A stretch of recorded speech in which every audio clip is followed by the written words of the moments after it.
Muito bom dia, na graça, na paz do Senhor Jesus. Quero compartilhar com vocês o que Paulo falou na igreja que estava na cidade de Éfeso. Capítulo 4, versículos 5 em diante, ele diz assim: é uma exortação ao povo da igreja local. Ele continua falando assim, ó: por isso, deixando a mentira, fale cada um a verdade com o seu próximo, porque somos membros um dos outros. Irai-vos e não pequeis. Não se ponha o sol sobre a vossa ira. Não dê lugar ao diabo. Aquele que furtava, não furte mais. Antes trabalhe, fazendo com as próprias mãos o que é bom, para que tenha com que acudir ao necessitado.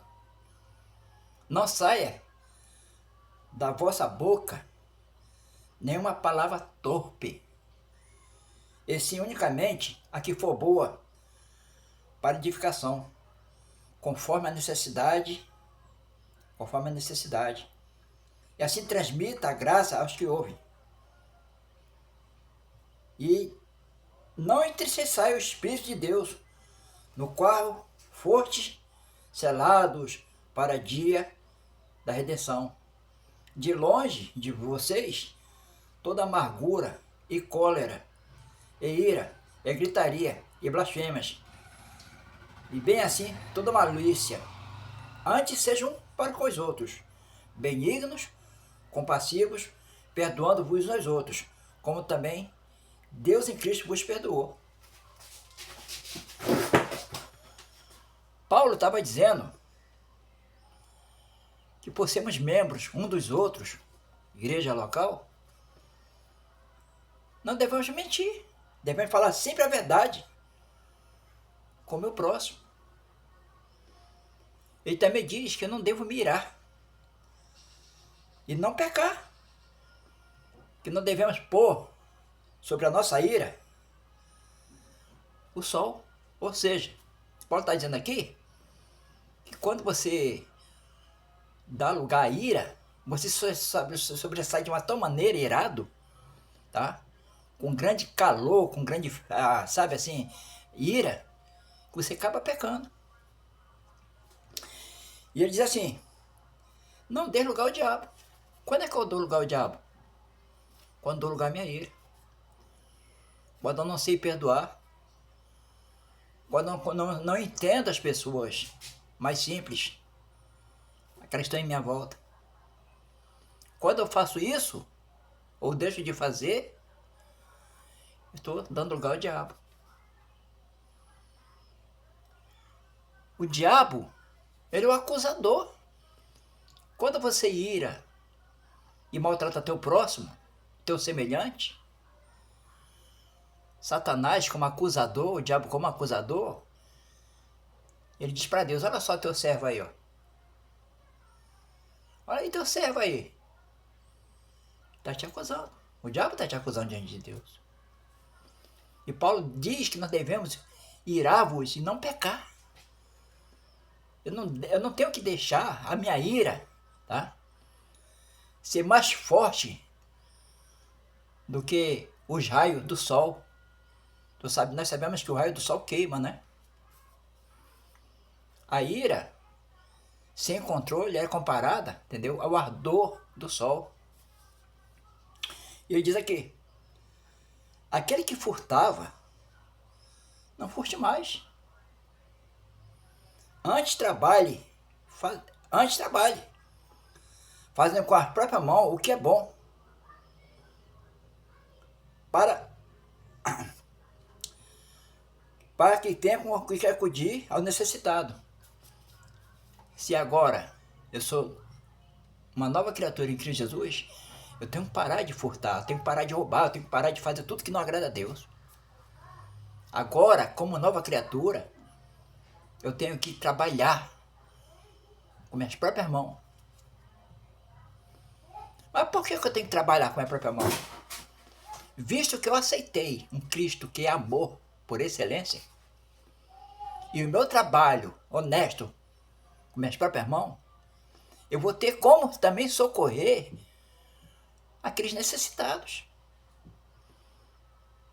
Quero que você entenda que quando você socorre o necessitado, um semelhante teu, e você tem recursos nesse mundo que você ganhou honestamente com as tuas próprias mãos, Deus tem prazer quando te vê socorrendo o teu próximo nas suas necessidades. E ele continua dizendo aqui, ó: não saia da vossa boca nenhuma palavra torpe, e sim, unicamente, a que for boa para edificação, conforme a necessidade. Em vez de eu falar palavrões, eu tenho que trazer uma palavra que edifica. A palavra edificar quer dizer constrói, levanta, enaltece. A ocasião pede que eu tenha só palavras boas, que edifica, que levanta pessoas que precisam desse apoio. Conforme a necessidade dessa pessoa, eu tenho que falar para ele: você é importante diante de Deus. Você é precioso aos olhos de Deus. Você é tão precioso que Cristo morreu em seu lugar. Você é tão precioso aos olhos de Deus que Deus disponibilizou seu Filho único, Jesus Cristo, para pagar o que você tinha que pagar. Foi lá na cruz. Deus demonstrou verdadeiro amor por toda a humanidade pecadora. E ele diz assim, ó: e não entristeçai o Espírito de Deus, no qual foste selado para o dia da redenção. Quando você recebe a Cristo verdadeiramente no teu coração, que você começa agora a entender a vontade de Cristo na tua vida, tu é selado com o Espírito Santo de Deus. No dia da tua redenção, no dia que ele vier buscar a igreja, você tem a marca do Espírito Santo de Deus. Tu é selado pelo Espírito Santo de Deus.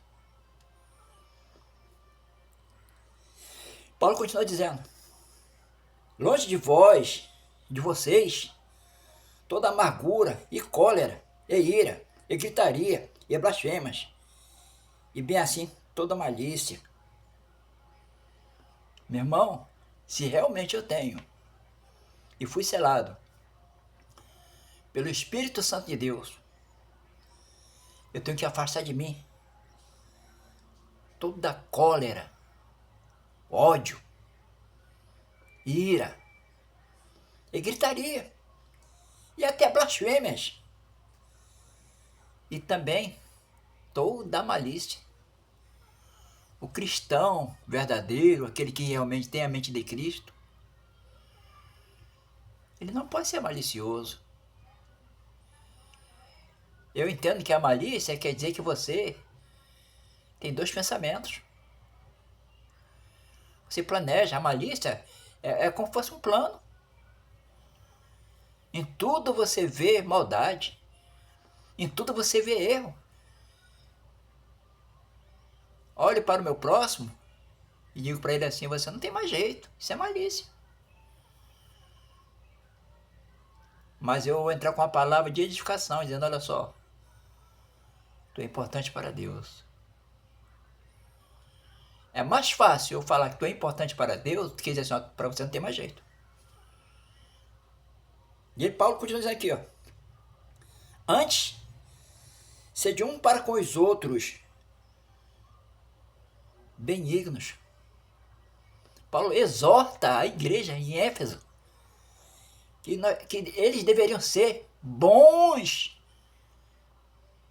para com os outros. Sendo bom, você se torna compassivo. Perdoando, você perdoa. aos outros, como também Cristo me perdoou, porque Deus me perdoou primeiro. Mas Deus me perdoou em Cristo Jesus. Você pensa, não é porque você tem a mente agora de Cristo que você não está sujeito a falhar, você falha. Aí nessa hora, o Espírito Santo de Deus, no qual tu foste selado para o dia da redenção, diz a Bíblia que ele intercede por nós junto ao Pai com gemidos inexprimíveis. Esse mesmo Espírito no qual tu foste selado, agora intercede por você diante de Deus. Quero que você entenda, por mais falho que você seja, mas você tem que lutar contra tudo aquilo que Paulo falou. E Paulo ensinou ao pessoal de Éfeso, a comunidade de Éfeso, que se formou a igreja de Cristo. Falhar, todos nós falhamos. Mas lembre-se que pela misericórdia de Deus, pela graça do Senhor Deus, pelo amor de Jesus Cristo, nós agora temos um intercessor junto diante de Deus, que é o Espírito Santo de Deus, no qual fomos selados. Você foi selado para o dia da redenção. Amém? Fica com essas palavras. Espero que essas palavras tenham entrado no teu coração, que você tenha entendido o que eu tentei passar para vocês. Amém? Fica na paz, em nome de Jesus.